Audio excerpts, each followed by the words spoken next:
국민노조TV 시청자 여러분 안녕하십니까? 노동하디슈의 이한솔입니다. 철도노조가 도를 넘어도 한참 넘어서고 있습니다. 대체 인력으로 투입된 군 장병들을 협박하고 나선 것입니다. 총파업을 예고한 전국 철도노동조합의 대체 인력으로 투입된 군 장병들에게 협박성 경고문을 작성해 게재했습니다. 24일 코레일 서울 구로사업소에 임시 마련된 군인 휴게실 문 앞에 군인들에게 경고한다는 제목의 경고문이 붙었습니다. 여기에는 기관사의 휴양 공간을 빼앗지 말고 야영을 해라. 방 이용 시 일어날 불상사 책임은 너희에게 있다. 라는 글이 적혀 있습니다. 철도노조는 지난 24일부터 시간 외 휴일 근무 거부 등 태업을 시작했습니다. 국방부는 철도노조가 태업에 돌입한 전날부터 이용자들의 불편을 최소화하기 위해 간부 200여 명을 대체 인력으로 투입했습니다. 국방부는 우리 인원에 대한 위협적 경고성 문구를 인지하고 있다며 국민 불편을 최소화하기 위해 투입한 우리 인원의 안전에 한치의 문제가 없도록 하겠다고 밝혔습니다. 이에 원희룡 국토부 장관은 27일 소셜미디어에 철도노조가 대체 인력으로 투입된 군인들을 협박하고 나섰다며 군인 등 대체 인력에 대한 협박이나 업무 방해 행위에 대해서는 1분 1초도 망설이지 않고 법률이 허용하는 모든 수단을 동원해 끝까지 처벌하겠다는 글을 남겼습니다. 국민적 분노가 높아지며 여론이 좋지 않자 철도노조는 대체 인력으로 투입된 군 인력에 경고문을 붙인 데 대해 공식 사과했습니다. 원희룡 장관은 27일 오후 부산역을 방문해 지난 24일부터 진행 중인 한국철도공사 노조의 태업 현황과 함께 12월 2일부터 예정된 노조 파업 대비 비상수송 대책을 점검했습니다. 앞서 코레일 노조는 지난 21일 기자회견을 통해 철도 통합 요구와 함께 관제시설 유지보수 이관 등 민영화 정책이라며 파업에 돌입할 것을 예고했습니다. 국토부는 국방부 등 관계기관, 버스업계와 협력해 대체 인력 투입, 대체 수송 중단 증편 방안 등 비상수송 대책을 마련했습니다. 원희룡 장관은 전 국민이 경제위기 극복을 위해 고통을 나누고 있는 상황에서 화물연대 등 노동계 총파업에 이어 코레일 노조가 파업을 예고한 것은 매우 유감이라고 말했습니다. 이어 철도는 코레일의 것도 노조의 것도 아닌 국민의 것으로 국민의 세금과 이용자의 요금으로 운영이 유지되고 있다며 연이은 사고에 대한 반성을 하기는커녕 국민 불안과 불편을 가중시킨다면 국민들이 결코 용납하지 않을 것이라고 강조했습니다. 원 장관은 정부는 민영화 계획이 전혀 없다며 연이어 발생하는 철도 사고에 대한 대책으로 안전체계를 면밀히 진단하고 안전 업무의 국가이관 등을 검토하는 것이라고 코레일 노조의 주장을 반박했고 근로조건 등에 대한 합리적인 요구는 정부도 귀담아 듣겠다며 현장에서 안전을 책임져야 할 당사자인 노조가 반복되는 안전사고에 대한 조금의 반성도 없이 예산과 인력 부족 등 일관되게 정부탕만 하는 것은 잘못된 관행은 이번 기회에 반드시 끊어내겠다고 강경 대응을 보였습니다. 아무런 근거 없는 민영화를 내세워 국민 안전과 이동권을 볼모로 잡고 자행하는 파업 행위에 대해서는 법과 원칙에 따라 철저히 대응하겠다고 말했습니다.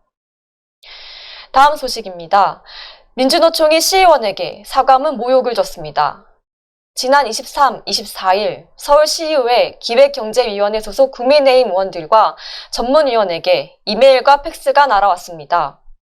민주노총 공공운수노조 서울지역 공공서비스 지부가 보낸 성명서로 국민의힘 장태용 의원에게 소감문과 사과문을 A4 용지 2매 이상 작성해 본인의 홈페이지와 블로그, SNS 등에 게재하라는 요구가 담겨 있었습니다. 민노총 지부는 소감문과 사과문의 분량뿐 아니라 구체적인 형식도 지정했습니다. 줄간격 160%, 함초롬 도듬 11포인트, 기본 여백이라고 했습니다. 지난 23일, 24일 민주노총 공공운수노조 서울지역 공공서비스 지부가 서울시의회에 보낸 2장 분량의 성명서 중 일부 국민의힘 서울시의원 장태용은 전태일 기념관의 근거 없는 비방을 중단하고 사과하라는 제목으로 서체와 글자 크기 등 형식까지 지정하며 사과문 작성을 요구했습니다.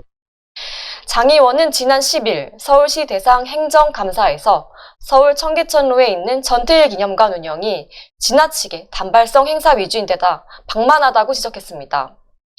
이에 대해 민노총이 직접 와서 보고 소감문과 사과문을 쓰라고 반발한 것입니다. 2018년 세워진 전태일 기념관은 서울시가 만들었지만 전태일 재단이 위탁, 운영을 하고 있습니다. 기념관 직원들은 공공운수노조 서울지역 공공서비스지부 조합원입니다. 서울시는 이들의 인건비와 프로그램 운영비를 세금으로 전액 지원합니다. 민노총의 사과문 요구에 서울시의회는 강하게 반발했습니다. 시의원이 행정감사에서 기념관 운영 문제를 지적하는 건 당연한 의정활동인데 해당 의원에게 민노총이 분량과 형식까지 정해주며 사과문을 써내라고 요구하는 게 있을 수 있는 일이냐는 것입니다. 여야 모두 충분히 할 수 있는 지적이고 정당한 의정활동인데 민노총 태도가 너무하다는 반응이 다수였다고 합니다. 전태일 기념관 예산을 전액 삭감해야 한다는 의견도 나왔습니다. 기획경제위는 결국 본인들 유불리에 따라 정당한 의정활동을 편회하고 조롱하듯 사과문 양식까지 정해 제출을 요구하는 것은 반의회적이고 반민주주의적 폭거라는 보도자료까지 냈습니다. 사과문을 요구했던 노조는 이 과정에서 곧바로 성명서 내용 중 사과문 작성 등 표현이 과했던 부분에 대해 유감을 표한다는 공문서를 시의회에 보내며 사실상 꼬리를 내렸습니다.